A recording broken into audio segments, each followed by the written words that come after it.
Now let's talk about the screen for the machine rower. So this is pretty self-explanatory. However, what you need to know is some important things that I'm going to point out for you. So I'm just put it in just roll mode. So I'm gonna go ahead and push the handlebar so you can see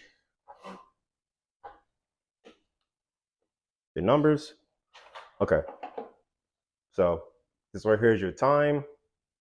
So this right here is your time. This right here is your strokes per minute.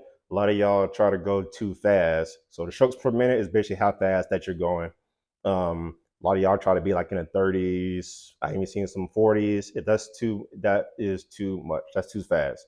Unless you're going for time or unless you're going for like a small distance, then you need to be really around like 22 to 26 strokes per minute. That's a nice good pace for the majority of you. So obviously this is your meters right here out of 500. This is how far as you're going right here.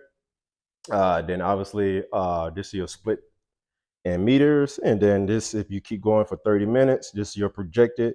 You would hit 2,669 meters. Obviously this would change depending on how fast or how slow that you go and how many times you take breaks.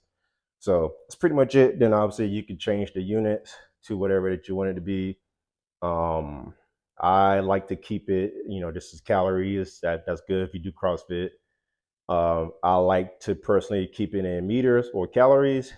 Um, and yeah, pretty much. Obviously, I don't. This is how many. What's your average per 500 meters? And obviously, like I told you, your split time, and that's pretty much it. So out of all these numbers on the screen, what you need to be worried about is the strokes per minute. Just make sure you are between 22 to about 26, 27, 28 strokes per second. That's actually a good pace.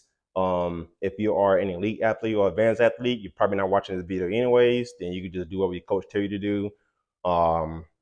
And obviously your split time, you don't really, unless you're trying to like compete or whatever, you don't need to know about, you don't really need to care about your split time. I mean, it's good to know, but all what you need to worry about is strokes per minute for your pace and how far like the distance that you're traveling. That's pretty much it.